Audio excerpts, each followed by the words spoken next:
Welcome, everyone. Good afternoon. I think a few more people will be packing in, but let's go ahead and get started. I'm Marjorie Turner. I'm Senior Vice President for Program Planning and Management here at the Urban Institute. I want to welcome everyone and thank you all for joining us today to explore how all of us can begin using the Eviction Lab's incredible data resource to improve residential stability in communities across the country. I'd also like to welcome our online audience, people watching via webcast. If you have questions along the way that you'd like to ask when we get to the Q&A portion, please send them to events@urban.org.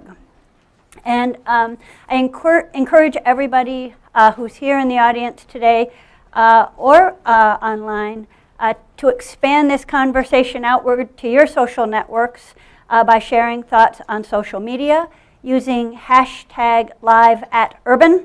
And when you do that, it would be great if you could include the speakers' Twitter handles, and those are in the agenda today.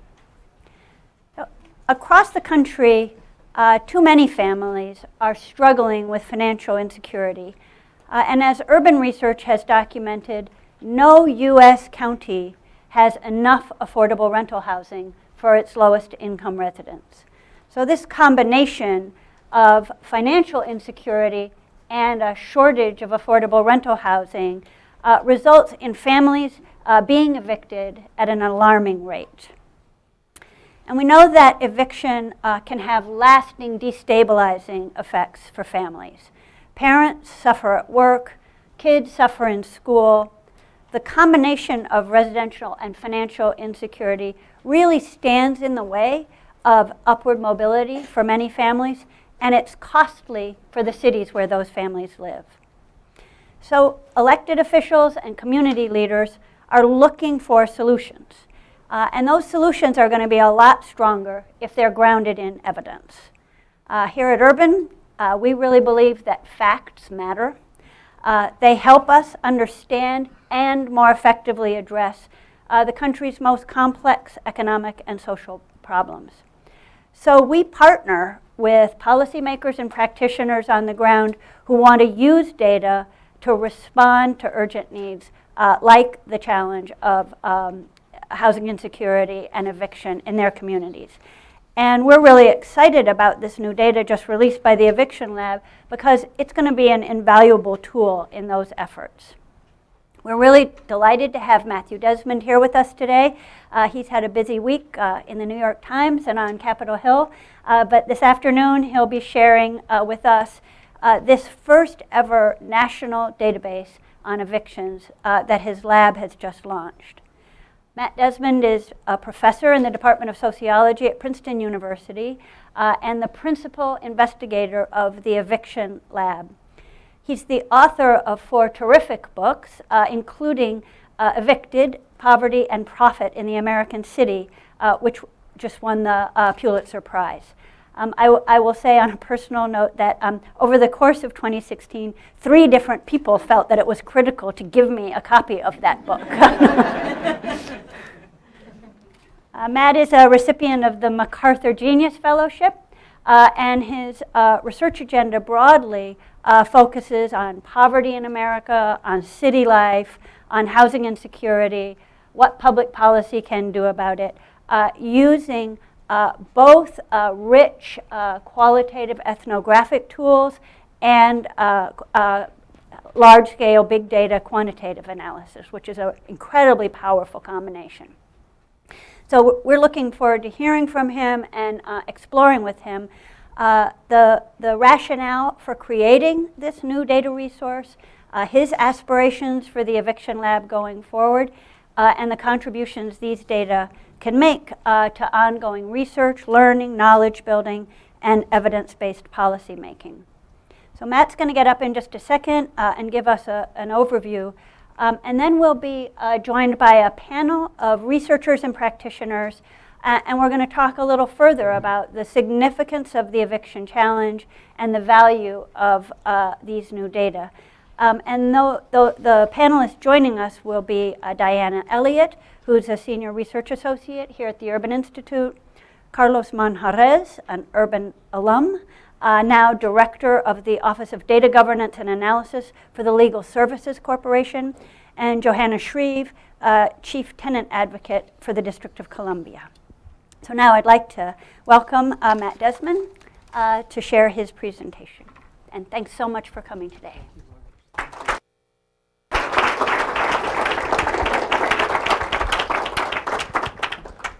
It's really good to be here with you. What Marge didn't tell you is I was the person that thrust my book on her 3 times last year. Have you read this yet? You don't read this. I got to tell you, it's really amazing that we're here today because I contacted Urban like 2 days ago. And I was like, hey, can we pull this thing off? And we at the lab have been so focused on getting these data right, getting the data out there. And then I was like, it dawned on me, wait, I'm going to be in DC. I have morning commitments, but not the afternoon. Where's the best place to go to launch this data and to talk about it? And we couldn't think of a better place than Urban. So we went to them on our hands and knees and said, please, can you do this? I know it's short notice. And they were game. And you all are game. So thank you so much for coming today. So we're in the middle of a housing crisis. So for the last 2 decades, incomes for a lot of Americans have been really stagnant. You know, if you're living in with a house with someone headed by a high school educated person or less than a high school educated person, you haven't seen any action in your income over the last 20 years. Those are those 2 bottom lines. But during those times where low-income families were seeing their income stagnate, their housing costs were soaring. And it's important to recognize that they were soaring in all regions of the country, on the East Coast and on the West Coast, in the South and in the Midwest. Between 1995 and today, median rents have increased by over 70%. Adjusting for inflation, the cost of fuels and utilities has risen by 52% in the 2000s alone, right? So we have a shrinking gap between what low-income families are bringing in and what they have to pay for just basic shelter needs. And then as this room well knows, most of those families don't get any help, right? So only 1 in 4 families who qualify for any kind of housing assistance gets it. The waiting list for public housing in our biggest cities is no longer counted in years.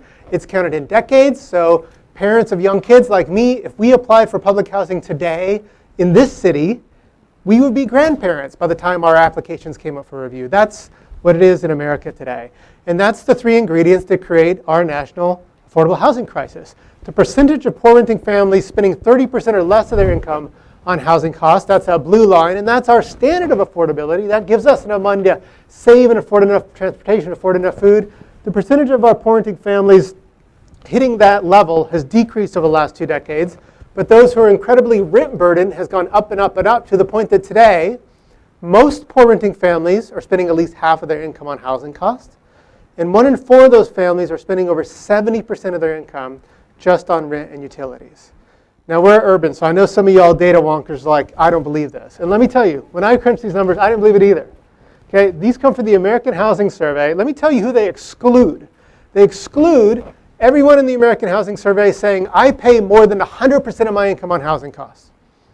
Now, some of you all data wonks in the room know there are a lot of people in the AHS that are saying that. Some of that is response bias, but some of it is life. A lot of people that I write about in my book, they're paying 80, 90% of their income on rent, not even utilities. So how is that even possible? It's possible because you pay your landlord when there's a moratorium on gas shutoffs in the winter. And and you short the electricity company. And then when that moratorium lifts come spring, you switch teams because you've got to be back in the black to benefit from that moratorium come next winter. That's why evictions spike in the summer and drop in the winter. These numbers are scary and they're conservative. So what this means is we've pushed families, millions of Americans, on the brink of eviction. Millions of Americans are facing a situation where they're one sick child away from eviction, as we like to say.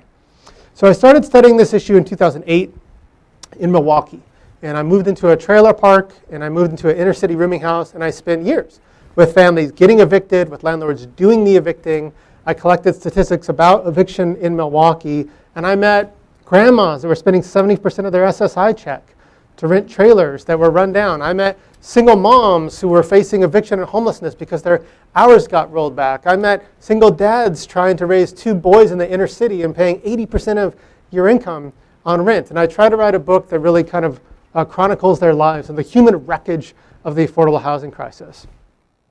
But there were so many questions that remained unanswered after that effort. You know, like literally how many evictions happen in America every day? How many Americans are thrown out every day? We don't know. Where is eviction going up and down? We have no idea.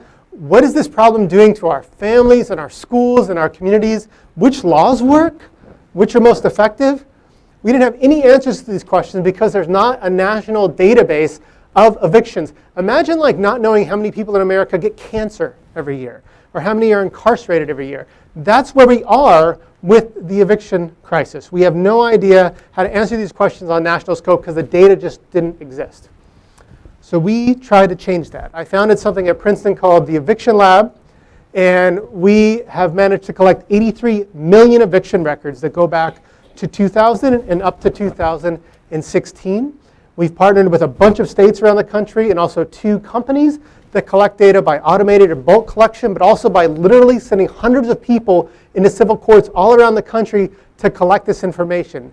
They send people to trailers in the desert that are just filled with eviction notices, to gas stations that have ruined eviction notices because oil leaks got on them. We're after that kind of data. So we spent the last year collecting those data, cleaning them, mapping them, and then just this weekend, publishing them. So anyone can use this and anyone can interact with these data, both through a website that literally my kids can play with and interact with, and also through, for those of you who are power users, through the raw data that you can have. The moment we got the data and we're comfortable with it is the moment you have the data. We always saw this as not just a research endeavor, but a public service.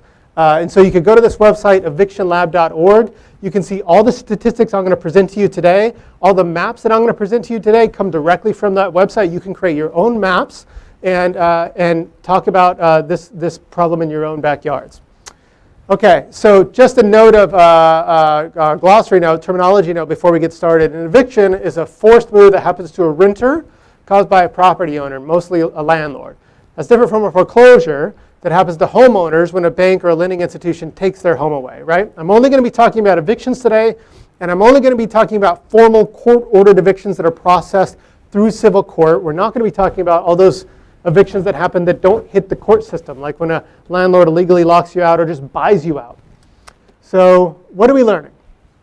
Okay, so this story launched last weekend with the Time story, was the top story of the weekend. A lot of people read the story, and I think when you kind of map evictions, you can understand why. Because when we look at what we knew before, which is this invisible problem, and literally put this problem on the map, kind of take this problem that's been in the shadows and bring it into the light, you get a story about the affordable housing crisis that's much broader and deeper and more troubling in a way than the story that we usually tell ourselves about the crisis.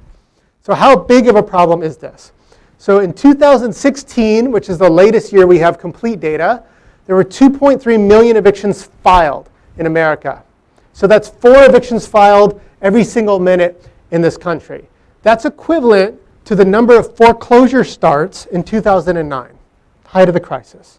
So it's as if renters in this country are facing foreclosure-level crisis threats every single year. Now, not all of those eviction filings end in an eviction. So how many do? By our estimate, about 900,000 do. And that's at household level, right? Evictions happen to a household. What if you count the people in the household? So our estimate is that this affects about 2.3 million people. 2.3 million Americans received eviction judgments in 2016. That equates to about 6,300 people evicted every single day in America. All right, so that's a big number. What does that mean? How do we measure that number against other problems we care about? Well, consider this.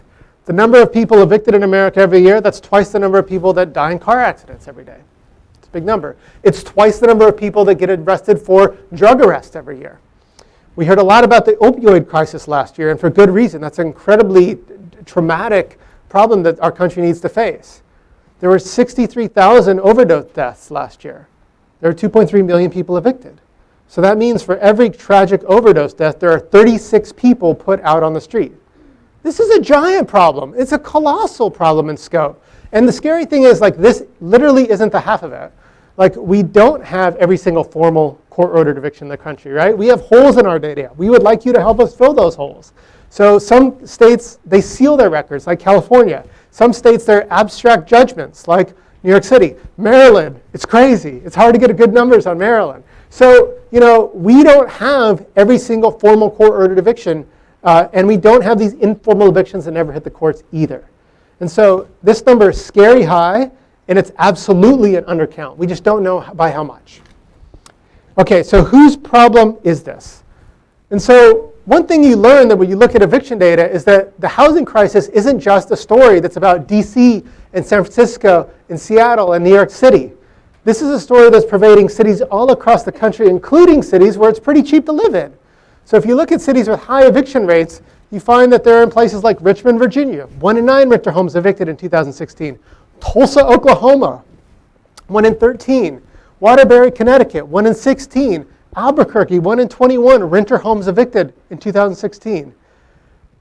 Who talks about the affordable housing crisis in Albuquerque or Tulsa? We should, because the eviction data show that this is a much more pervasive crisis than just the normal story where it's like, you know, it's really expensive to live in New York. And it absolutely is. But for many struggling families, it's also expensive to live in Tulsa. This also isn't just an urban problem. So we, in the data set now, can see evictions in small cities, and we can see evictions in rural communities. So we define a small city as one that has a population between 20 and 99,000 people. And we see high eviction rates there too, like Wilmington, Delaware, 1 in 13 renter families evicted in 2016. Muskegon, Michigan, 1 in 9. I just got to tell you, like, I just can't believe we're quoting these numbers. This was so like beyond our reach, like just a little while ago, that we had no idea that this was happening. The fact that I can just pull up eviction data for Delaware just makes me like geek out. Rural areas. So you can go to the middle of Wisconsin or the middle of Illinois. You can see eviction rates that are equivalent to some of the highest evicting cities in the nation. This information, the ranking of evictions, is something we've done on our website. So you can go to this website and you can look at the highest evicting cities according to our data as it stands. You can look at the biggest cities in the country, mid-sized cities, and you can look at small rural areas. You can also do this by your state. So you can look at what cities or towns in your state have the highest eviction records. Again, you can push a button and you could tweet that, you could PowerPoint that, you can have a custom report. We've tried to make this data set so intuitive, you know, so you can get the data that I'm showing you. You can create your own maps. You can click a button, boom, you have PowerPoint slides that you can take into your classrooms, to your community council members, and kind of get this information out there. Here's kind of what a spatial topography of the eviction crisis looks like. Because I'm in DC, I want to talk about Pennsylvania and Ohio. So as you can see, you know, with the red just showing eviction rates, you do have clusterings of eviction rates in places like Cleveland and Columbus, Cincinnati, Pittsburgh, this kind of rural areas. But you also see non-trivial eviction rates in big swaths of the states that separates the urban areas from the rest. In fact, if you pan out and look at the problem at a county level, and here the purple shade just means population, but the deeper purple meaning more people, you can see that in our rural communities and our suburban communities surrounding the cities, you see non-trivial eviction rates. You know, this is the reason why I think we can go to our elected officials and say, if you go out and talk about this issue, you're not just talking to people that live in our biggest cities. You're also talking to communities that live in small cities, in college towns, and even our rural communities that are beset by this issue. I think it's also incredibly important to look at the racial topography of eviction. This was something that that just kind of took our breath away when we looked at it. This is the Southeast, and now the purple doesn't reflect population. The purple reflects the percentage of African Americans in the county. And if you overlay this data with eviction data, you see something like what journalists called an eviction belt in the Southeast of our country. You're seeing African American families disproportionately affected by this issue. And I think right here, you're seeing the legacy of racial discrimination. You're seeing the legacy of banks saying no to African American lenders. You're seeing the consequence of the systematic dispossession of African Americans from the land that's resulted in a low homeownership rate among African American families, about 40% today, compared to 70% for white families. And they're, you know, and that's one reason you see high rates of evictions in majority black counties and even up through the Rust Belt. This is something that I think should trouble us, and it's something that deserves more research. Okay, so why does this matter? Like stepping back, like we've got these numbers. We know that there are a lot of places, but why does it matter? And I think it matters because eviction touches so many problems we care about. The affordable housing crisis is linked to poverty and homelessness, but it's also linked to school instability, health problems. Our research shows that eviction is something that follows you around. Families not only lose your home, but they often lose their things. Kids lose their school. It takes a good amount of time and money to establish a home, and eviction can just delete that. And eviction comes with this mark, or this blemish, which can cause you to move into worse neighborhoods and worse housing. It can also prevent you from moving into public housing, because our public housing authorities count eviction as a mark against your application, even though they don't have to. So we're systematically denying housing help to families that need it the most. So we push those families in unsafe neighborhoods, and we push those families into slum housing. We show that families who get evicted, or people that get evicted, experience higher rates of job loss. And if any of you in the room have been evicted, you know why. It's such a consuming, stressful event. It can cause you to make mistakes at work and lose your footing in the labor market. And then there's the effect that eviction has on your soul or your mental health. We have studies that show that moms who get evicted experience higher rates of depression 2 years later. And I think when we just kind of allow ourselves to become familiar or close to this problem, to kind of accept the trauma of it, then we have to conclude that eviction isn't just a cause of poverty, or just a condition of poverty, it's a cause of poverty. It's making things worse, and that includes making things worse for the next generation. The average age of a homeless person today in America is 9. So I think whatever we care about, whatever our issue is, the lack of safe, affordable housing is somewhere at the root of that issue. So what can be done about this issue? And let me suggest that my esteemed panelists have much more to say about this than I do, but let me have 3 suggestions to conclude my little bit. One is that, like, please use this data. Like, we made it for you. Take this data, use it, challenge it, critique it, build on it. Say, you're wrong here, and this is why you're wrong. Let us know. We want to be better. This is like an open source attitude we have to it. This is kind of us being open to you, to your feedback, to your criticism, and please to your usage. We have some data that's better than others. There's some places in the country that we think the data are more solid than others. And we're working to really create this giant database, and we're going to get better. But please use it. It's for you. And if you have any questions, our emails are on that website, evictionlab.org. Email the team. We'll try to get back to you and think of ways where you can use this data to get the word out, to ask questions that we couldn't have asked before, to get at like the prevalence and causes and consequences of housing instability like we've never been able to before, and use the data to try to tell a new story so we can elevate this issue on the domestic platform. That's one thing you can help us do. The second thing that we can think about, here's some unanswered questions, I think. So which cities are especially good at the eviction crisis? Like where evictions lower than they should be? Which laws or policies are most effective? We've been designing policy in the dark because we haven't had this kind of data. We can get after that. What are the community level and housing level effects of eviction crisis on our families and our kids and communities? All the data that I just quoted right now, it's basically straight out of Milwaukee. This allows us to get at those kinds of questions at a national scope. Why have housing costs increased so much? We have no idea, actually. What landlords are responsible for the lion's share of evictions? This is data we'll be releasing in about a month or so. If all goes well, my team hates when I promise this stuff because then they have to work hard. But we're going to be releasing the top landlords of every place in America. So this is kind of something you can sign up for our newsletter. That information will be coming soon. And which kinds of neighborhoods or communities are especially vulnerable to this problem? Okay, so here's kind of one way to use the data in a very particular or micro way. And this suggests a way that the big data can actually inspire or motivate kind of shoe leather, ethnographic or investigative reporting so we can understand the problem better. So this is a neighborhood in Atlanta. And the purple here represent poverty rates. And the red represents eviction rates. So this is kind of interesting to me because you see this neighborhood has a lot of poverty and not a lot of evictions.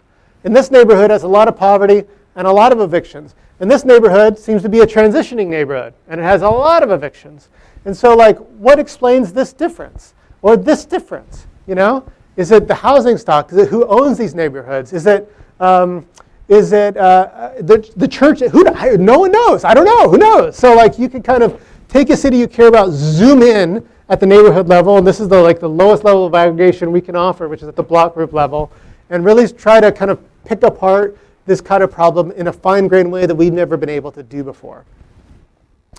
Okay, the second kind of take-home policy recommendation I want to suggest today is like, what would an expansion of emergency assistance do? Could we think of emergency assistance as a way to help families at the brink of eviction? And one way to answer that question is to ask, how much are people getting evicted for? How big of a load would that emergency assistance need to be? So we're beginning to look into this. So this is evictions in Virginia. And again, you see evictions clustered in the urban areas. Here's Richmond, here's Virginia Beach, but also all over the state, including the rural areas in the more western parts of the state. Now, if you look at how much people were evicted for in Virginia in 2016, 1 out of 2 people were evicted for less than $940. 1 out of 2. 1 out of 5 people were evicted for less than $550. 1 out of 10 people, 1 out of 10 homes, were evicted for less than $335. In some places, people are getting evicted for peanuts. Why is that? And could a one-time injection of emergency assistance help these families and these families stay in their homes? Sure, there are some families that are evicted for a lot more, but there's a ton of evictions that are happening for relatively low levels of cash. I think that suggests a kind of more emergency assistance approach. But I think that it would be disingenuous for me to stand up before you and tell you some Band-Aid fix will do it. We can't nudge this problem away. And the solution to affordable housing crisis is affordable housing. And the good news is the programs that we have now work pretty well. When families finally receive a housing voucher after years and years on the waiting list, when they finally receive this ticket that allows them to pay only 30% of their income on rent instead of 60 or 70, they do one consistent thing with their freed up money. They take it to the grocery store and they buy more food, and their kids become stronger and less anemic. They move to better neighborhoods. They don't move as much. They work. For the lucky minority of low-income families today. But the vast majority of our poor families aren't so lucky, and their kids literally don't get enough to eat because the rent eats first. And so I think that this data are just another signal that without stable shelter, everything else falls apart. So thank you so much for this opportunity to be here today.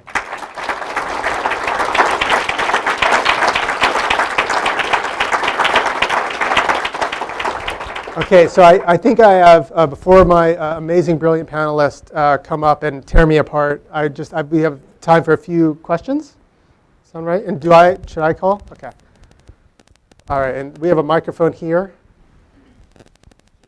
Hi, Janet Hostetler from the National Law Center on Homelessness and Poverty, and my question is whether the data measures the cause of eviction. Do you have any data on, you have the amounts, but if there's a no-cause eviction or for some other reason? Right, some data do and some data don't. It kind of varies from state to state, and this is something you really cared about. We could say, okay, this is where we see it and this is where we don't see it.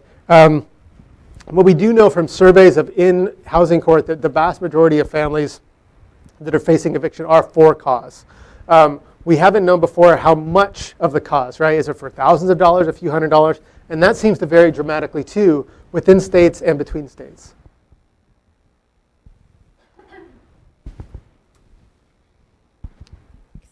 Hi. In your book, you spoke a little bit about a situation where a woman was calling the police for domestic violence incidents, and I was wondering if you could speak to those types of incidents of eviction a little bit more, if you have. Right. And so this is a question about nuisance ordinances. And so one thing that I was looking at when I was doing this field work was the fact that it looked like women were getting evicted at higher rates than men. So I went to landlords and I was like, well, why is this? And they had several reasons, but one thing they said is you should look into these things called nuisance ordinances. I've never heard of these things. It's like they hold us, landlords, accountable for our tenants' behavior based on excessive 911 calls, right? And so if a tenant calls 911 3 or more times, the landlord can get a letter from the city 3 or more times in a month. The landlord can get a letter from the city saying, you're a nuisance, and you better fix this or else. And the or else is like fines with commas in them. And so it's a bad day when you get that nuisance. And so I said, well, what do you get the calls for? And they said, well, the city thinks it's for, drugs or for noise and partying, but it's really for domestic violence, right? These are the people that are calling 911 a lot. And so I said, well, what do you do when you get a nuisance? And they say, we evict the tenant. There's nothing we can do. And so I was like, that's really bad. And so so I went to the police department. I said, I need 2 years worth of your nuisance data. And they're like, no. So I was like, I got this lawyer friend. And they're like, all right, fine. So we FOIA'd the data, we got it, and we crunched the numbers, and the landlords were right. Every 4 days, a landlord in Milwaukee got a nuisance related to domestic violence, and over 80% of the cases, they evicted the tenant. Most of those cases was a woman who wasn't living with a man, but was visited by one who committed abuse. And so we were putting these women in these terrible devil's bargain. That's the bad news. The good news is that I took this data to the Milwaukee Police Department. They changed their law. The ACLU started a campaign called I Am Not a Nuisance. So if your city has a nuisance ordinance, the ACLU is coming after you. And they've litigated in Pennsylvania and Arizona and Illinois, and there's a wonderful lawyer named Sandra Park who's made it her life mission to get these off the books. And right before the election, we actually worked with senators on how to put federal law back on the side of domestic violence survivors there. So these nuisances don't account for our lion's share of the evictions, but they're really an important and very troubling part of the eviction story.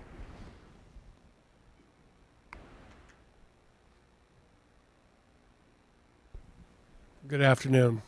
Is it working? My name is Matt Losak. I'm Executive Director of the Montgomery County Renters Alliance. We just blocked legislation in Maryland with our allies that the landlords put forward that would have allowed expedited eviction for tenants who are labeled by the landlord as dangerous without having to substantiate what dangerous actually means. My question is, having read your book and having considered how you measure eviction, do you all also intend to measure evictions that are not judicial evictions? We are seeing an increasing number of people who are forced out of their homes either because they're priced out, intimidated by their landlord, because of lousy maintenance, because they're not able to receive some kind of responsive support from the complaint processes of their local government. And also, are you able to compare eviction data with regions that have long-standing renter protections such as rent stabilization and just cause eviction and good code enforcement versus those regions of the country that are growing, that have increasing renter populations like Montgomery County, but have 1950s renter protection regulations? Right. So on your first question, I've got to shout out Tracy Lloyd because we worked on a paper together, and that paper was about measuring informal evictions in Milwaukee. And what we found is that during the foreclosure crisis, 08-09, about half of all forced moves in Milwaukee were informal evictions to renters. Another quarter were formal evictions, and another quarter were landlord foreclosures. So that suggests that informal evictions account for a big chunk of the forced moves all around the country, if Milwaukee is a typical case. We don't have that data outside of Milwaukee, but we will soon because the American Housing Survey took our little module and they put it in the American Housing Survey, and they've collected this data nationwide. So I'm meeting with HUD tomorrow to kind of go over the preliminaries of that data, and we'd be able to kind of combine that to get a kind of a comprehensive system. So I think that's coming soon, just so stay tuned. The other question about the deep history of rental laws is exactly one thing that we would like to get at. This is something that people like you that have much deeper knowledge of those laws can do for us to look at, say, I would expect eviction to be lower here than here based on a tradition of laws. And you can go on the website and look at that right now. We're also doing this statistically by wrapping this website, around this website, this kind of database of laws in the country, which we'll release when we have it. We don't have it yet. And so what it'll be able to, for us to not only look at things like just cause evictions or or these kind of big protections that we often think about, but also little things like, does it matter how much it costs to file an eviction case? Does it matter like how long the case takes? These kind of things. We think that they'll probably, like the devil and God, are going to be in the details here too, and these are questions we like to get after. So.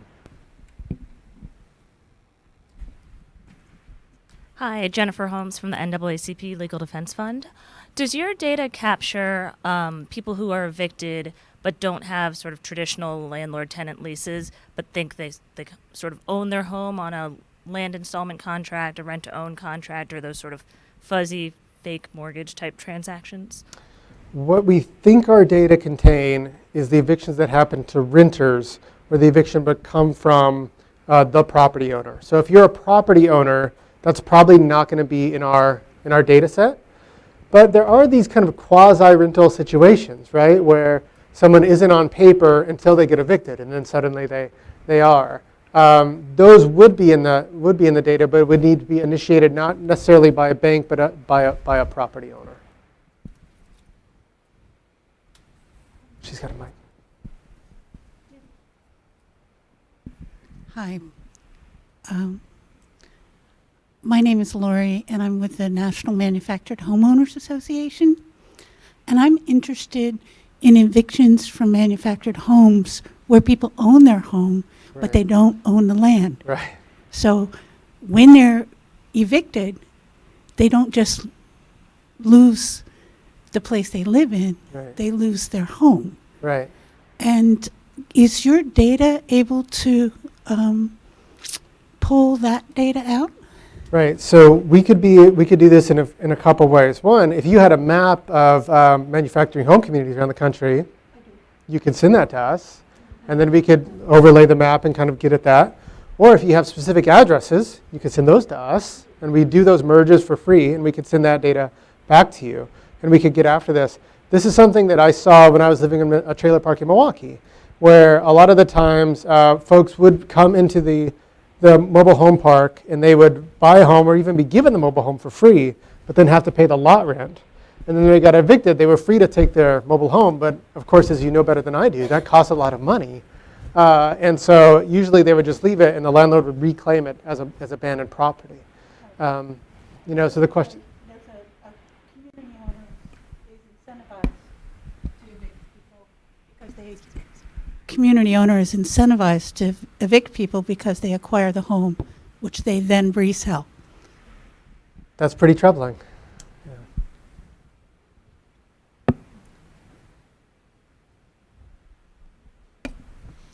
Hi, I'm Elizabeth Arledge with Voices for Civil Justice. And we know that people who have legal representation in an eviction proceeding typically do better. And we know that some cities are starting to move toward guaranteeing people in eviction proceedings access to legal help. I'm wondering if you have any plans, if there's any data now, or if you have any plans to collect data that would reflect the impact of having civil legal help for people who are facing eviction.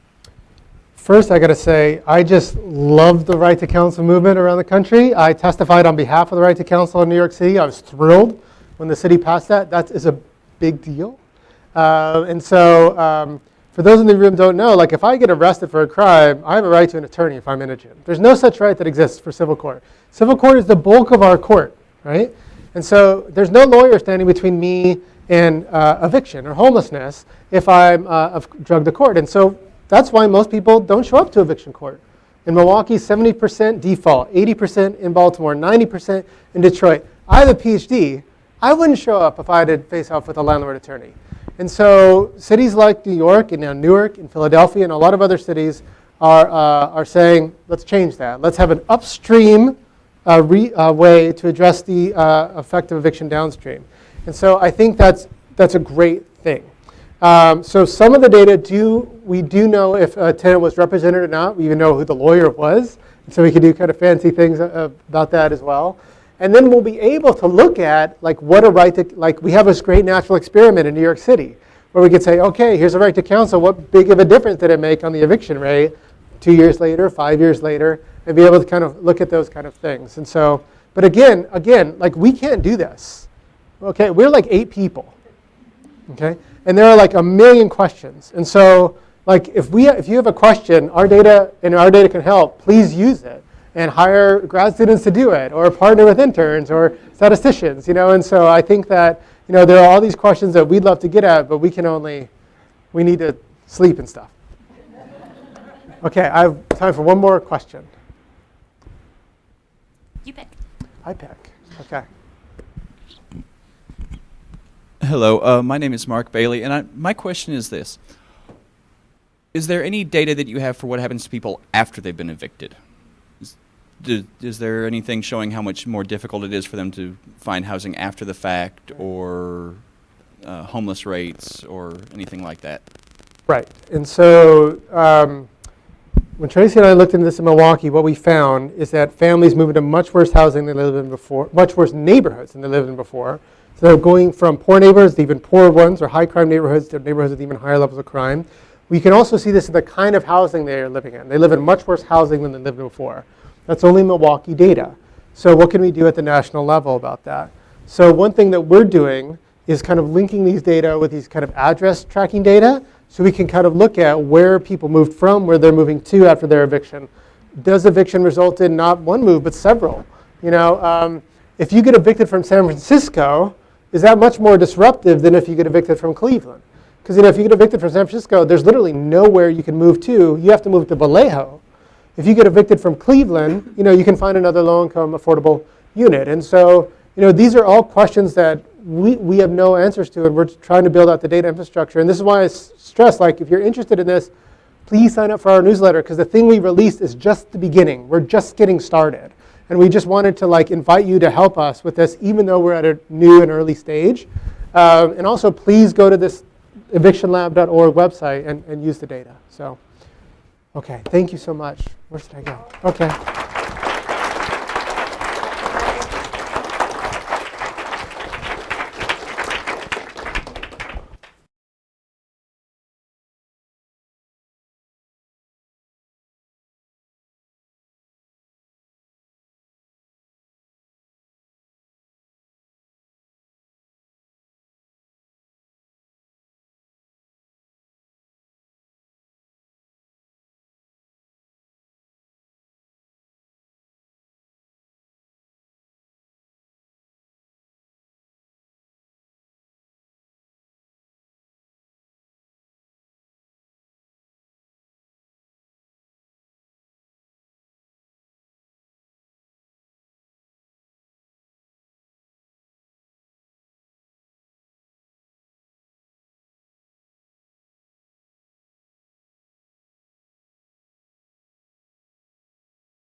In 2005, the City Council here decided, based upon adequate findings, that they discovered that tenants in the city needed more than just legal representation.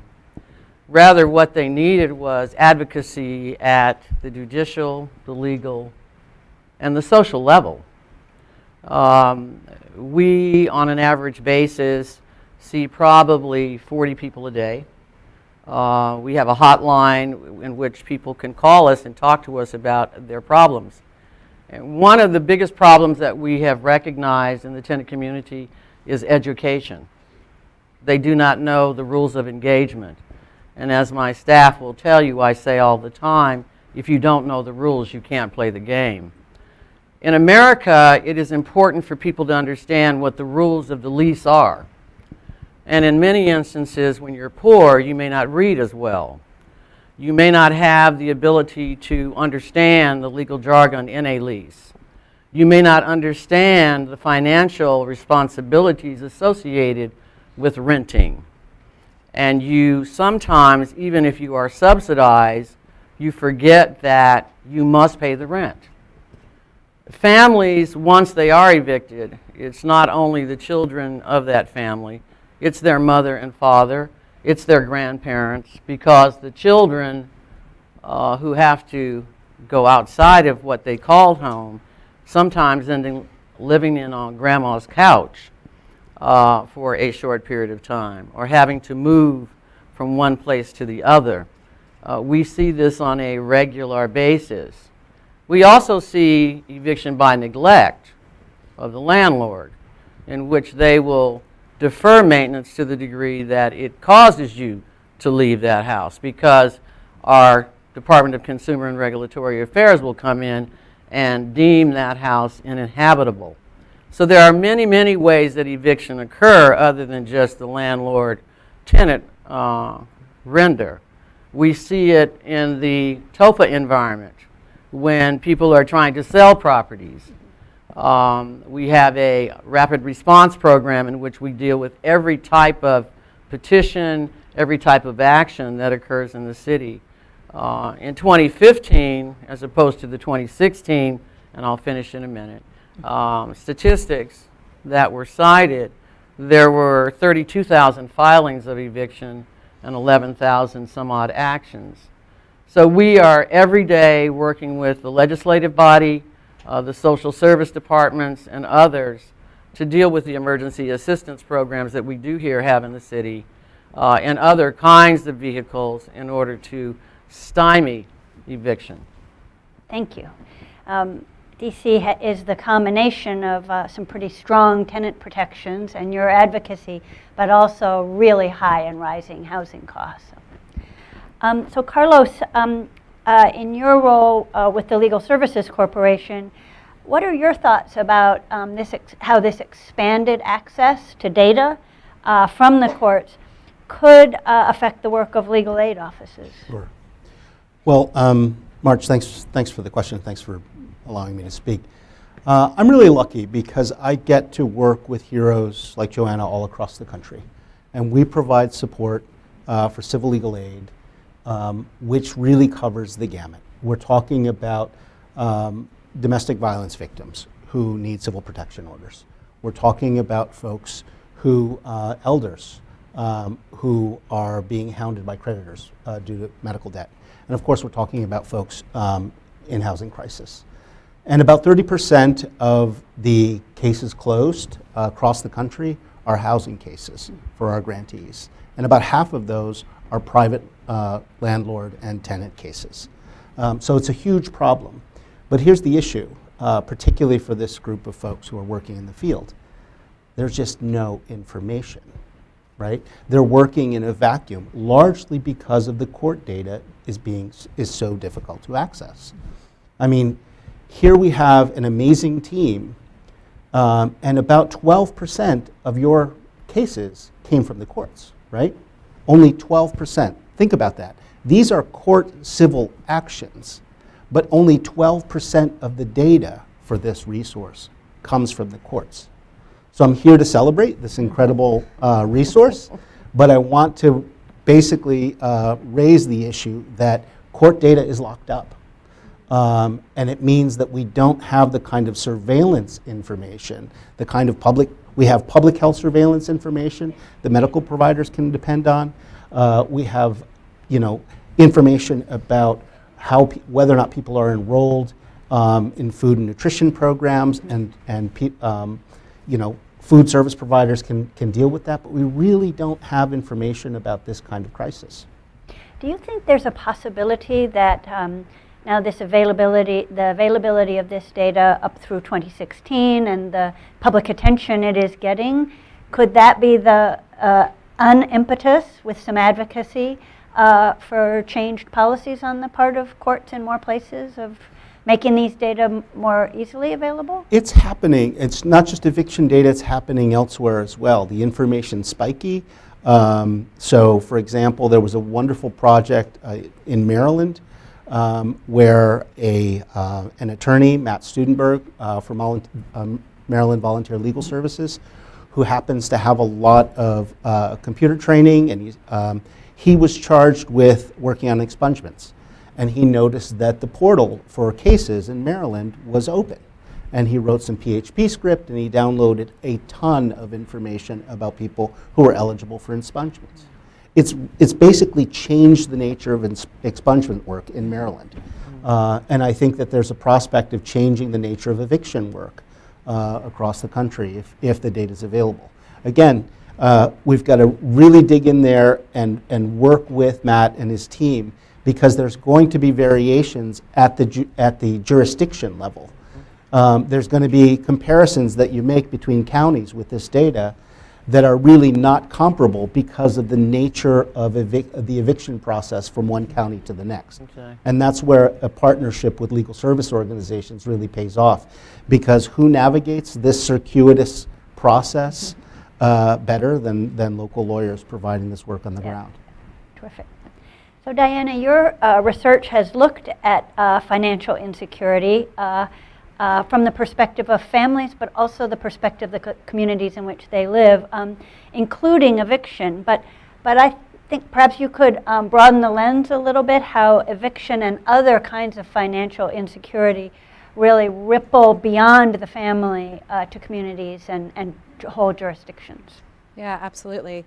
One of the things that really resonates in your book, and I like that you have that slide, is that poverty is not just, it's a cause and a consequence, right? That eviction and poverty are so intertwined, and that eviction can set these families into an even more of a financial tailspin. As if they could lose any more, they then lose more. And they don't have access to savings, they don't have credit, they don't have family to which they're connected who can help them out in any way. So this then ripples to their communities and their neighborhoods, right? Community leaders are displaced, whole communities are disrupted. In a project I worked on here at Urban, we looked at Denver and sort of low and middle income neighborhoods and residents.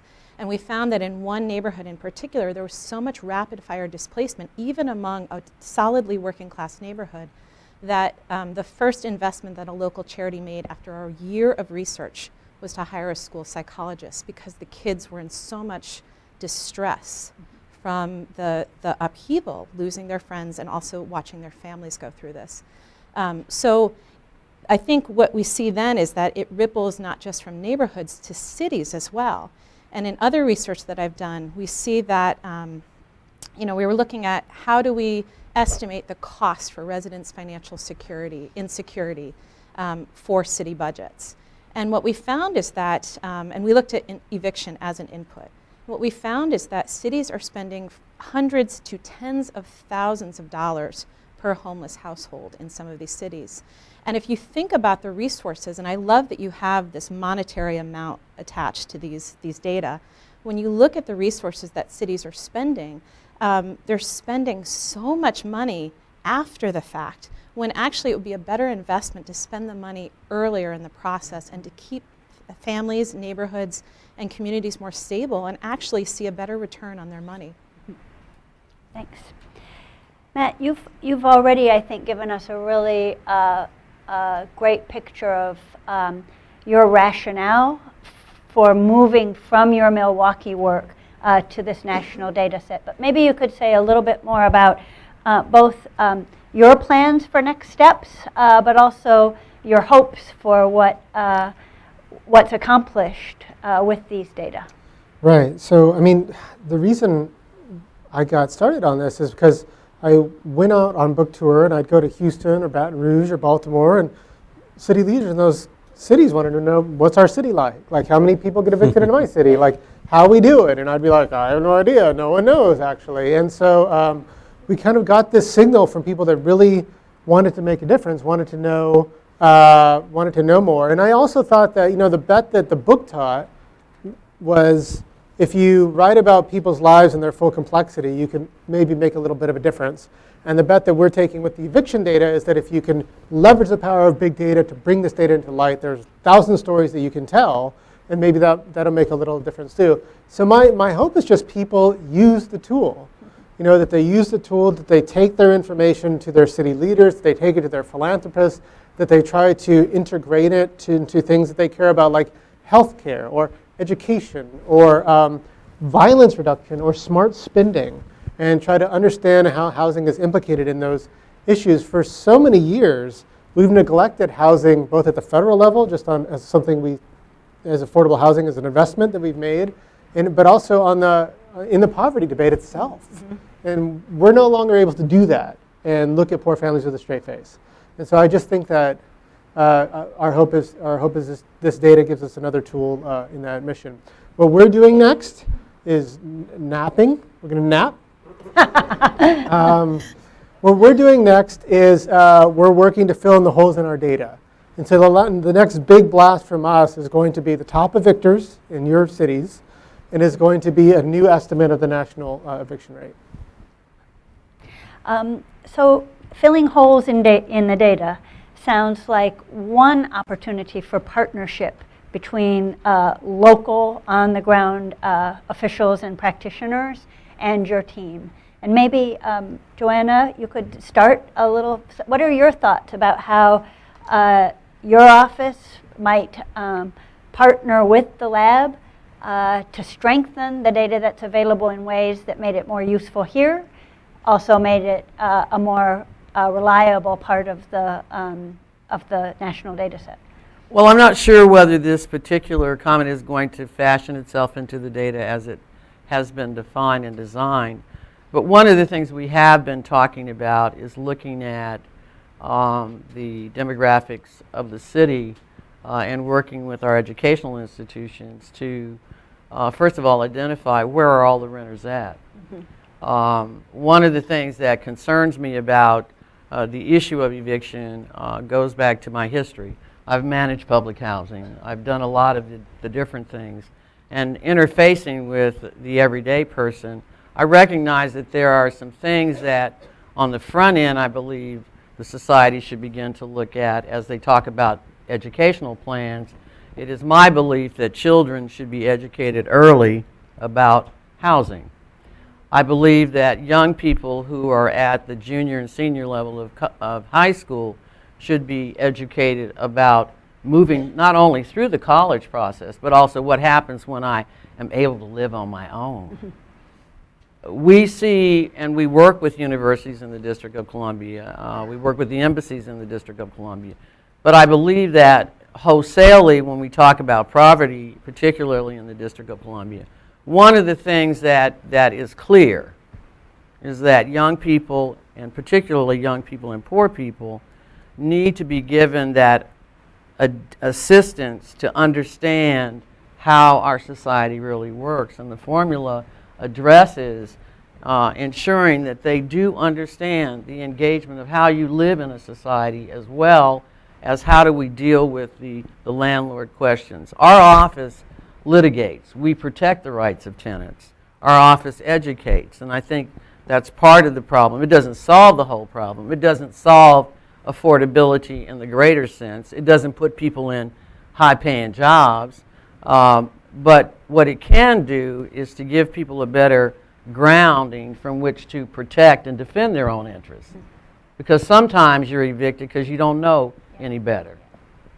Yeah, it seems as if there's a huge portfolio of approaches here to this problem, going from how do we help protect the rights and interests of tenants given the affordable housing crisis, to how do we use this data to shine more light on the affordable housing crisis. Carlos, you were thinking, I think, of some ways in which legal services providers could really become partners with the lab in using the data, but strengthening the data as well. Yeah, definitely. So I've built a resource like this before in another environment. And so I was all ready to hop into this website and poke holes into it. And then Matt asked you to. And damn it, there's so many features built into this site that I was like, damn, I wish I'd thought of that. So, for example, you can zoom in really right to the block level, and you can export the information into a very clean PowerPoint presentation, which I know a lot of the folks locally have said, oh, that's great, because if you're using the information for case making, you don't have a demographer on staff to be able to produce maps and charts and graphs easily. So being able to do that. If you're using the information for program planning, you want to compare your jurisdiction to others. If you're using the information for outreach, right, you can target areas. So all of those are really important. I'm a dreamer, though. And I think retrospective information is huge, really valuable. Local information at very small geographies is huge. But it is entirely possible to conceive of a day in which a filing is actually a real-time event that, and if you've got open access to that information and APIs at the court level, then that information can ping to providers. And Zillow style, you can see it, you can map an area that you care about and start to see incidents in real time. And that's when providers are going to be, all sorts of providers are going to join in. But now on the critique. One of the concerns I have when you're comparing one jurisdiction to another is that there can be huge variance that has nothing to do with necessarily evictions. It has to do with the administrative procedures and the laws in place. And so, there's some real concerns that if folks locally are not engaged and they're not able to help the team identify where that happens, then it's going to affect the nature of advocacy locally. Because there are some places that are going to look a lot better than others by virtue of the fact that the court data is maybe incomplete. Because you can easily code a housing filing as a contract dispute in one jurisdiction versus another. It is a contract dispute. And all of a sudden, that jurisdiction looks a lot better when it comes to housing problems than another. Right.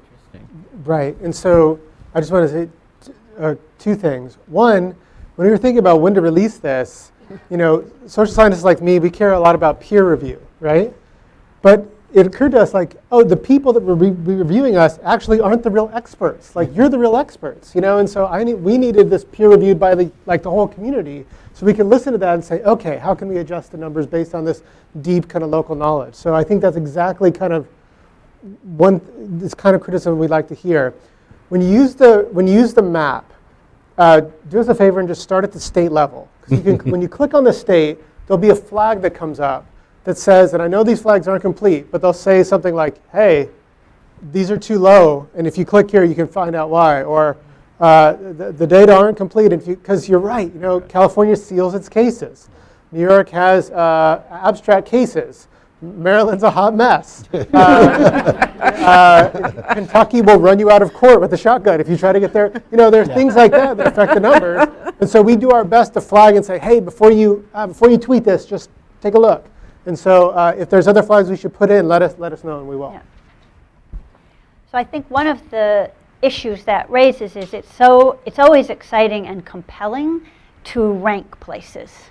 And that you've done a really good job in the map of saying this could be artificially low, this could be artificially high. But a risk is that places go look at the ranking and it leads to distorted conclusions about who's worst, who's best, who's high performing, who's poor. But at least it'll get people to pay attention, because I have found the most powerful attention getter is ranking places by how good they are on something. They will, those who flunk will give it a lot of attention. So Diane, let's shift a little bit to more of a, what can we learn about interconnections? What sort of is rolling around your head about ways these data could be incorporated and linked to others to add insight on financial security issues and policy opportunities? Well, I think the first thing that occurred to me when I saw the data and that you have monetary amounts is that part of what our work is trying to do is make the case to cities that there's a financial cost for their residents' insecurity, financial insecurity. So if you could use those data to say, this is just a couple $100, this is within your reach to help, and this would be a really good investment. I think making that case for cities and aggregating at a city level, as incomplete as it might be, could be a really good conversation starter. So that was the first thing that I saw when I saw the data. I think the second thing that comes clear to me is that, again, to this point about informal evictions and what's going on there, is that so I've gotten to know Colorado really well and Denver really well. And Denver didn't pop out, Aurora popped out. And it made me think that there's something going on with the courts in Aurora, because I know that in a couple of neighborhoods in Denver, there is rapid fire informal eviction going on because properties are being purchased speculatively, they're being held as investments, they're being flipped, and people are getting turned out within 30 days. So there's this other sort of underlying phenomenon. And Colorado does not have great tenant rights. So there's not a lot of protections for people in the informal environment. So it occurred to me that at least within that environment, I'd want to dig a little bit deeper and think a little bit more about how that applies to some of the work that we've done in Colorado especially. Terrific. So that's an example where a dip, which may seem artificial, may actually be an indicator of informal eviction. Mm-hmm, mm-hmm. But isn't it also our responsibility to maintain a knowledge base of what's happening at the federal level? And I say that because we have some new regulations coming out of HUD that's going to definitely have an impact on evictions across the country with the no smoking rule, the drug rule. All of these things are coming down. So we're going to see a tick upwards of people being thrown out because they're going to still be smoking in that unit. They're going to lose their home. And so the federal laws are going to have a direct impact on what happens at the local level. Right, and so we're looking at public housing authority evictions now.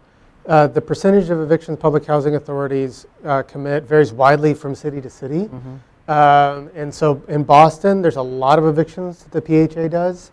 In Richmond does about 1 out of 11 evictions from the Public Housing Authority.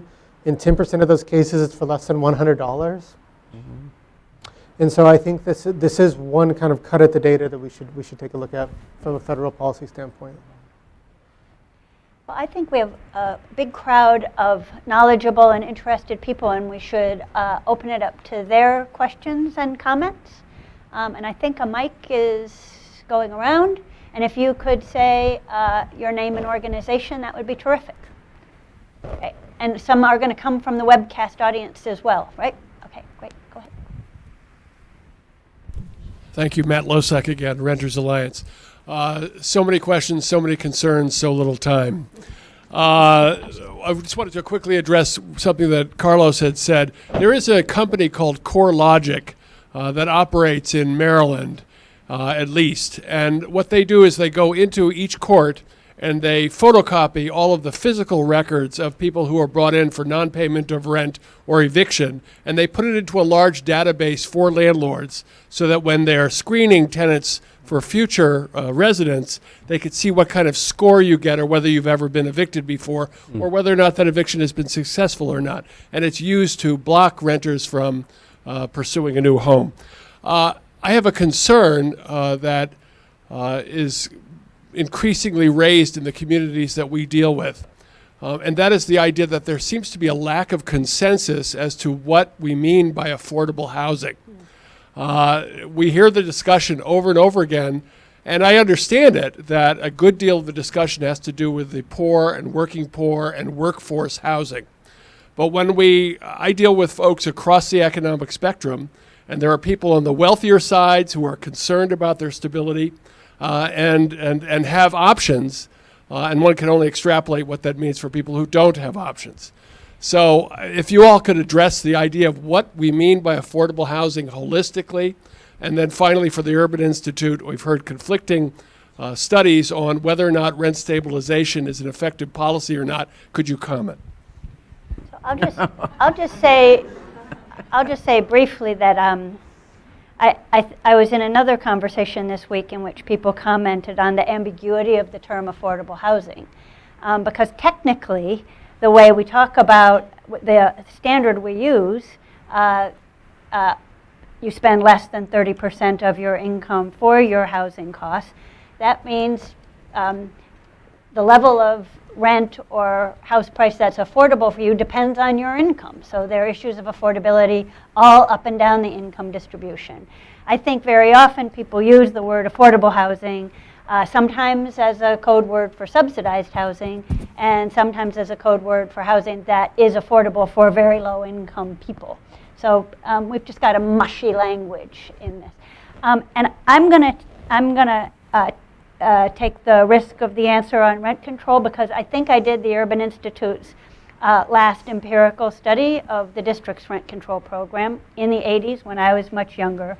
And at that time we concluded that the district's rent control program, which is a pretty moderate one, it allows rents to rise within some constraints, was moderating the affordability problem to some extent, not perfectly, but to some extent, and was not having a negative effect on supply or on profitability or on investment by landlords. Not a lot of economists like that finding, and I think the answer about the effect of rent control really depends on what the rent control program is. So let me shut up and let other people comment on what affordable housing means and really what part of the affordable housing problem should we be focusing on? Well, I guess I can jump in a little bit. So in the study that I referenced around Colorado, we studied 3 cities. We studied 3 hot market cities, Miami, Denver, and Austin. And these are cities that are going through tremendous shifts, tremendous changes.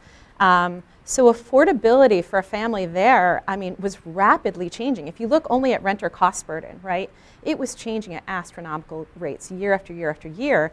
And we broke it down and looked at just renter cost burden, so 30% of your income or more being spent towards rent. And we saw that 8 in 10 very low income residents in 2015 in Denver were now renter cost burdened, as opposed to like maybe 20% or even lower, 12% in 2000. So it is absolutely, the ratio has absolutely shifted. So I think affordable housing today has to be thought of in consideration of the fact that incomes for a lot of these families have not shifted. So I'm not sure I have an answer for you other than to say it's really complicated. Affordability is defined by your ability to pay. Yep. And depending on how old you are, your ability to pay changes throughout your life. We see a growing senior community in the Washington, D.C. area. And we are noticing a number of seniors having to leave the place they've lived for 30 or 40 years because the rent's too damn high. On the other side of the spectrum, we have individuals who work a job that pays $10 an hour. In the District of Columbia, their likelihood of living in downtown or in the northwest section of this city is pretty non-existent. Our southeast corridor is beginning to be our last frontier, and the development community is now moving in to snatch up all of the available housing, holding it until economic development moves in that area. I think that cities, particularly from the administrative level, have a responsibility to make a commitment to philosophically have a statement in their communities about housing. We are lacked that in the District of Columbia. Our Housing and Community Development Department and our esteemed Dr. Pelletieri in the back knows that it's very, very difficult to be able to plan as to where you develop housing, because reality is you want it economically diverse. But in reality, that's almost a non-existent thought. It's one that we talk about, you hear about all the time. But in reality, it does not exist because we are dealing with the here and now. And the way cities develop, if you look at D.C., we've lost character, but we have a lot of glass and brick. and we now have rents that exceed $13,000 a month. In a most recent discussion I had with the City Council and testifying before them, I said, how many of us in this room will it take to live in that one house on U Street? It's serious. I have lawyers that work for me that can't live in the district. So when you say affordable, it is a definition that applies across the board. Up and down the income distribution. Yes. Here is a question that came from the web audience. David Udell, Executive Director of the National Center for Access to Justice at Fordham Law School, says that you talked in Evicted about some families who get evicted over and over. And do you have a sense now from the data about the number of unique families evicted in a given year compared to people sort of cycling through the eviction process?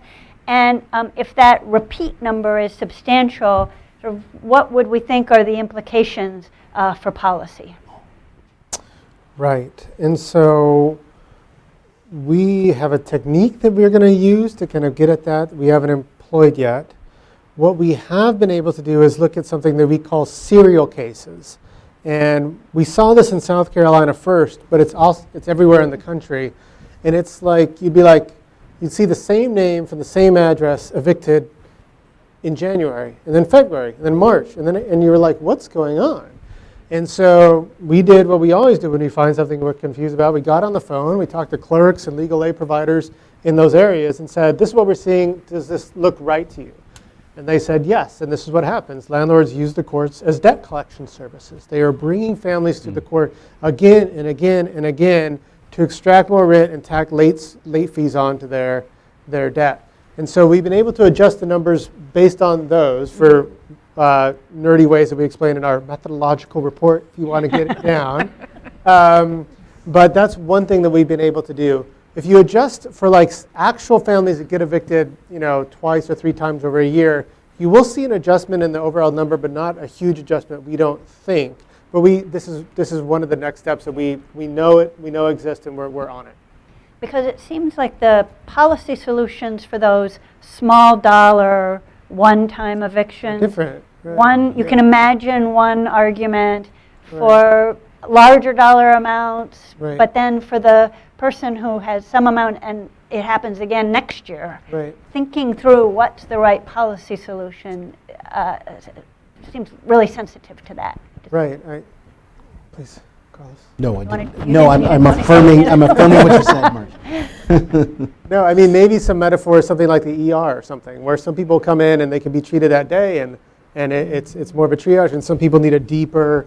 They got to stay in the hospital. We got a deeper, and I think the affordable housing crisis needs to be attuned to that. Yes.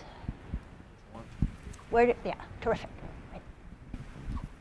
And then when you're done, you can pass it kitty corner back. Great. Good afternoon. My name is Samantha Beckett, and I'm an eviction defense lawyer here in D.C. at Brent for the City. And my question builds on a prior comment. I see a lot of harm that my clients face from the widespread availability of eviction data in DC, and the fact that we don't have record sealing here. I would love it if there were record sealing, but I understand that we need that data. So what is the best model for being able to have access to that data, but also having tenants having the benefit of record sealing? Good question. Do you want me to? First of all, clone yourself. Thank you for the work you do. So I don't think. So you're right. A lot of times when we talk about information, we talk about it as always have a liberalizing effect or something that is a productive thing. But as you know from your clients, information can be very harmful. We live in a society where it's better for me to leave when my landlord says leave than it is for me to actually say, you know what, I'm going to try to exert my rights, even though I probably will lose. And so if we're in a society where it makes more sense for me to forego my rights than it is because of the blemish or mark of eviction, something is deeply wrong.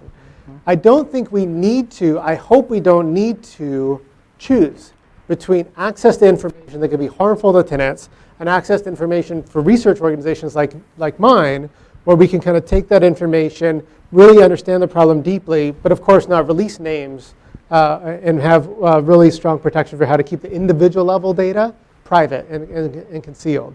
So I hope that's something that we can, I hope that's a way we can balance. I think California is the best sealer in the country. And I know this because my California data kind of stink. And so they seal a lot of their cases. So the best data we have on California is at the county level. And they release that data, but we can't get down because their sealings are actually automatic.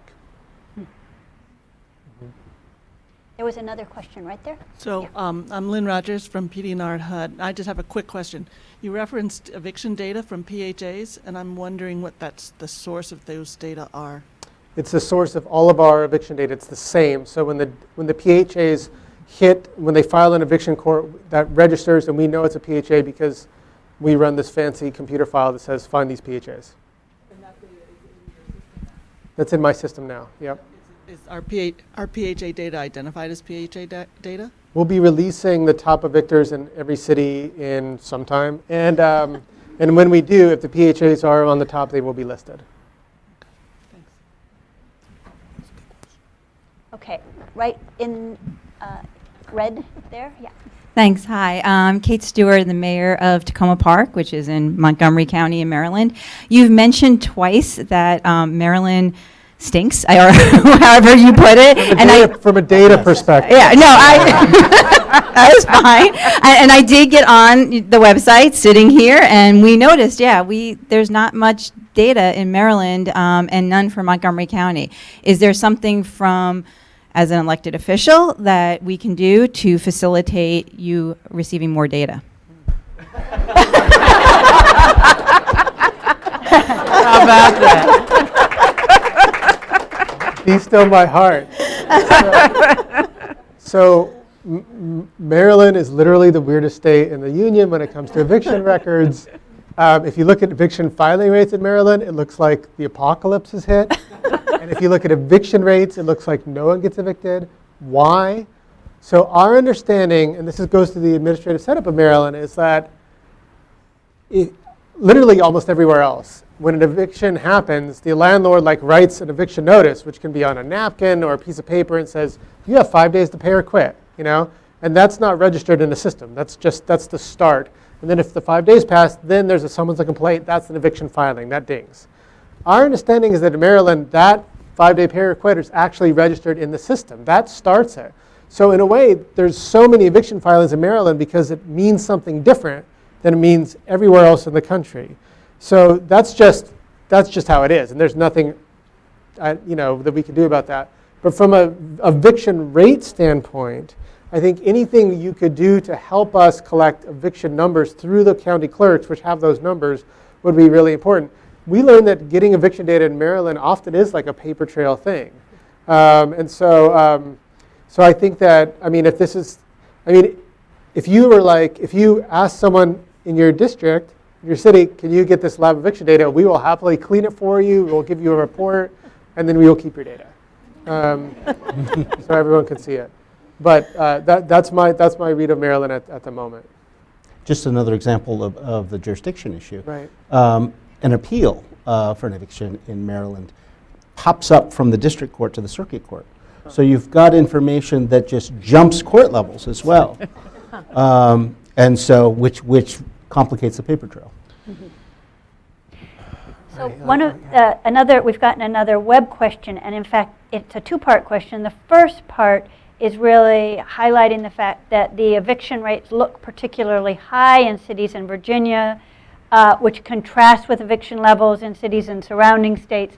This is asking the cross-state comparison question, which I think we've talked about, that there's a lot of value in these data. Maybe comparing across states is a dangerous thing to do because I'm going to defend myself here, though. Okay. There's a second.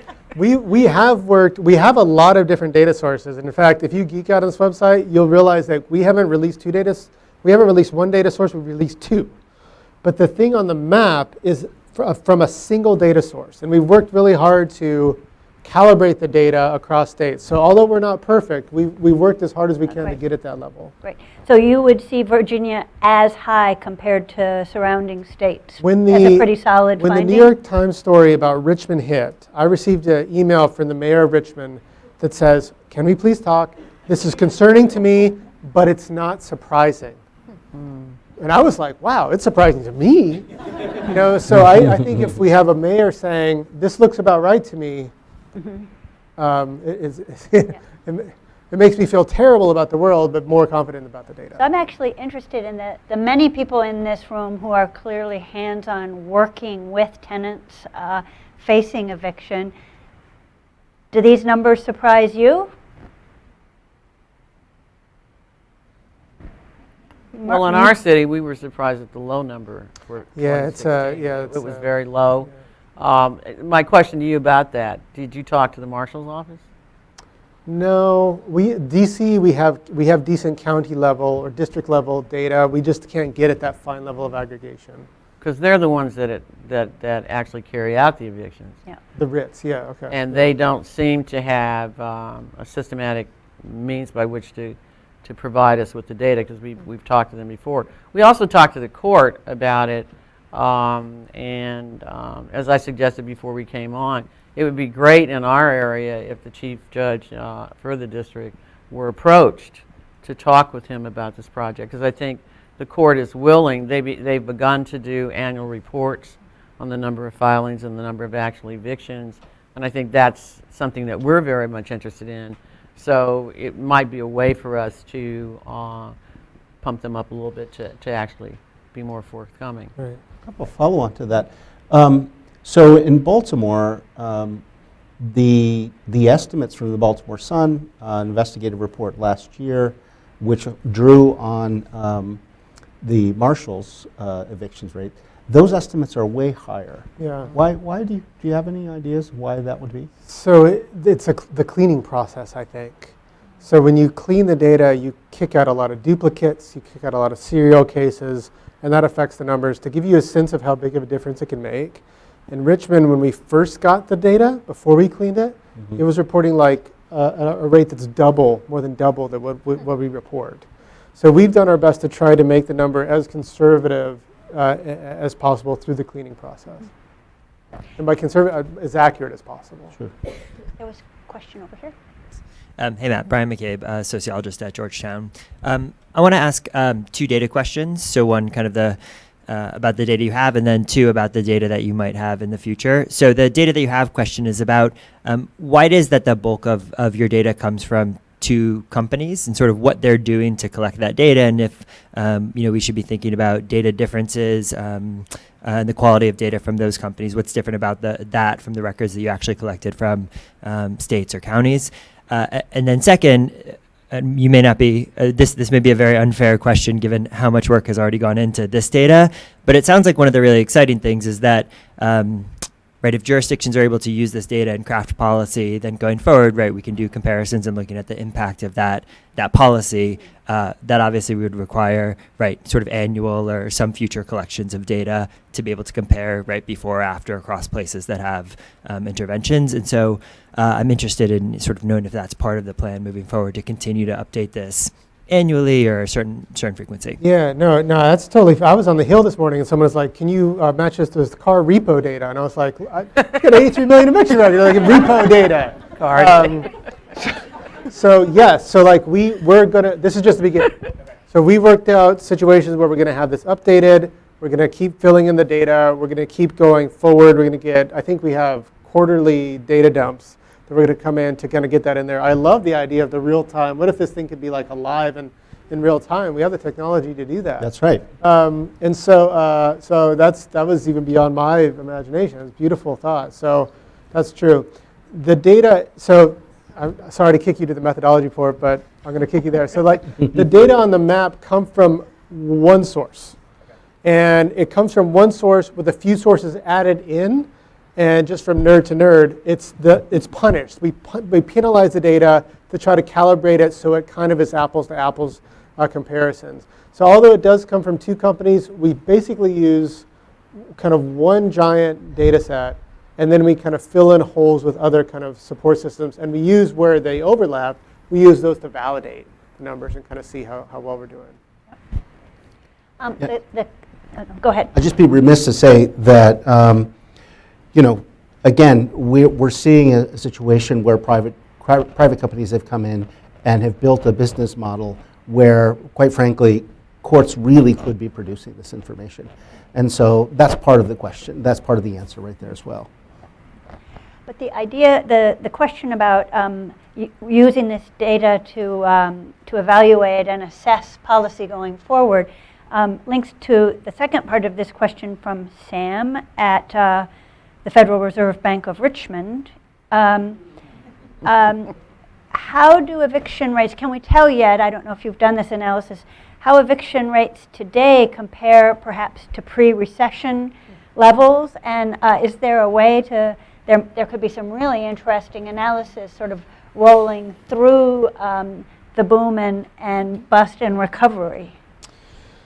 So we can have a decent cut at that data. If that question, if you look back just at the nationwide trend, and you go back to 2000, you see the trend is pretty stable actually. It's between about 2.5 and 3.3% throughout those years, kind of stay stable. Now in some cities it goes up, some cities it goes down. So what you're seeing in that stable line is a bunch of movement across the United States, but generally it's stable, which is very interesting. And it's something I saw in Milwaukee when I wrote the book, which is like evictions in Milwaukee before, during, and after the recession were basically the same at the same numbers.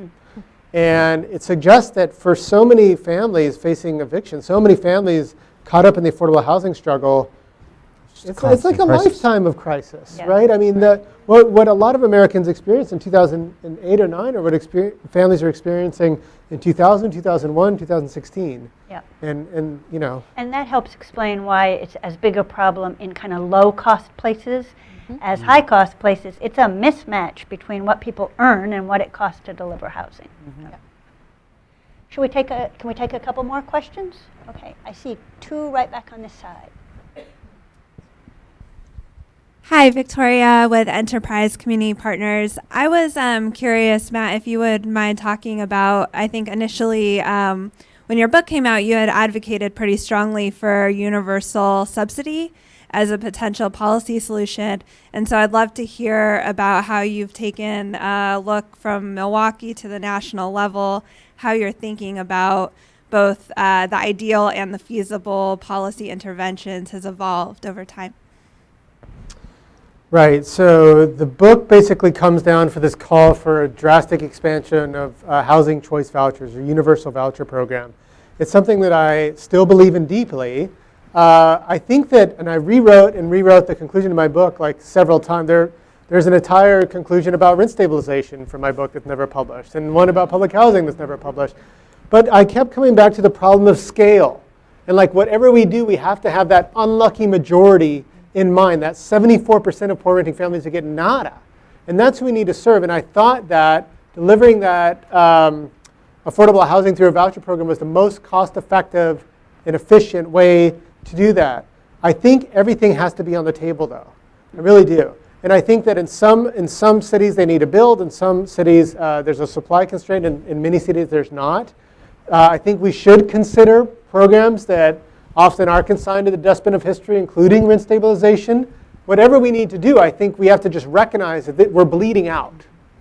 And we can't have or settle for incremental fixes on this one. Do you think, and I think Joanna and Carlos, you might have thoughts on this, suppose that we did have an entitlement housing voucher program in our country, and it wasn't 1 in 4, but closer to all very low-income families could get a voucher. Would we still have, perhaps not an eviction crisis, but would there need to be other local policies at play to prevent the destabilization of eviction? Oh, I think absolutely. And I go back to what I've said about what we've seen. When I managed public housing, I did evict somebody. A woman whose rent was $21 a month. I had just joined the organization from the corporate side of the world, and she owed $10,854. And they told me, you'll never get her out. I said, oh, okay. And the day she was evicted, I was at her house. I was there at her property. And she came out and she cursed me out, and she said, I don't know how this happened. I said, I don't either, but I hope you have $10,854. What I found out as I managed public housing, it was a cyclical issue of family and culture, where people who had lived in poverty, their mother had been on welfare, everybody around them, and the mentality of understanding the requirements of living in housing, whether it's low income, subsidized, or whatever, wasn't there.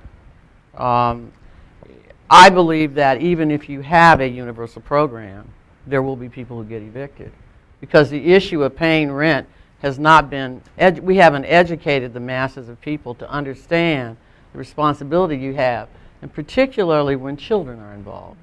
The same thing applies with when I was managing public housing. I tried to get the city to think about extracting from the welfare grant that portion of rent, so that the rent went exactly to the housing provider, thereby ensuring that the children had a place to sleep. Sometimes I think socially, the dependency that we've provided in our society needs to look at. We as a society need to look at all of the things that cause people to become evicted. Sometimes it's because they make the decision, as was in the cases in your book. They had to pay the light bill this month as opposed to the rent. I believe that we've seen this happen. It happens over and over and over, and the data is great, but the systemic problem that we face is the one that we need to also be discussing, because if we're going to stop evictions, we have to change something in the paradigm to help people do better. I just believe Add to that, Carlos? Actually, I might depart a little bit, because for me, I mean, the eviction is a family crisis that can also be precipitated by other family crises. Sure. Right? And, you know, last year we did a study of civil legal problems in America, and we asked people a battery of 82 different problems that they might have in their life. And, you know, 73% of the population had a civil legal problem in the last year. If your domestic violence victims, on average, had 5, right? And so this is not, that tells me that it's not just an income ratio to housing cost issue. It's about the ways in which different crises, you know, basically trigger spells. And one of them is an eviction. Yeah, and to sort of tack onto that, right, when you look at the financial security data, you see that financial shocks are a really important and sort of significant precipitating factor in a lot of the financial disruption that happens after the fact. So, for example, in Matt's book, right, there's somebody who had to pay for a funeral. And I've heard this in focus groups with people about financial insecurity. Funerals have come up as being an important sort of financial shock that happens. Healthcare, paying for a car, and it can just turn families into a tailspin. So if you have that and you have no sort of safety net, personal safety net whatsoever, it's really hard for families to come back. One of the questions that we got online from the Texas Low-Income Housing Information Service points out that there seems to be a little spike in eviction filings and evictions in Houston in 2008. Doesn't exist in other Texas cities. That's the year Hurricane Ike struck Houston. So there are also destabilizing crises outside of the family that can throw a spanner in people's stability. There was another question over here, and hi there, Rob Finn with the National Community Stabilization Trust. I used to do landlord-tenant work and tenant advocacy work in New Jersey, and I know in that jurisdiction and in other jurisdictions, the protections afforded to multifamily tenants are very different and usually more robust than protections for single-family tenants in single-family homes or two-family homes. And I was just wondering if the data sort of breaks out single-family versus multifamily eviction rates, and whether you're looking at the impact in areas where large institutional single-family rental portfolios have come in. I know there's a lot of metropolitan areas in Texas and in Georgia where we're seeing companies like Invitation Homes and Starwood Waypoint. Just wondering if that's sort of on the radar screen for for the data project to see how the single-family rental phenomenon is comparing to the multifamily eviction phenomenon. We were talking about that issue earlier today.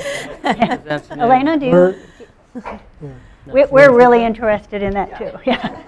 I don't have answers. We know that the single-family rental market is the fastest growing part of the rental market. It's there's a lot of questions about what's happening there, the rate of eviction. And Matt and I talked before the session, and it is definitely something we want to start to see if we can identify in using his data and single-family rental property record level data that we have here at Urban to see if we can start to match that and understand some of the dynamics that are going on in that space. There's a lot of questions, a lot of research questions there. So, but again, these aren't our questions, and so this is something where if you said, hey, I have a database of addresses, I know which ones are single family and multifamily, can I look at evictions there? We would say, sure, send us those addresses, we'll merge, we'll give it back to you, and then it's your problem. And so I think these have to be all of our questions. Mm-hmm. Okay, we can take one more question. Behind you. Back in the pillar. Back by the door? Great. He was waiting for Thank a you. while. Thank you. You couldn't see through the column. No, I couldn't see through the column. Hi, I'm Steve Lucas with the Council of Large Public Housing Authorities. I'm curious to know on the landlord side, I mean, we work with large housing authorities. They're the largest landlords in a lot of cities. They're probably going to have the highest numbers of evictions or close to. But how are you evaluating landlords? Is it a percentage of all the residents they have? Is it just the brute number of evictions?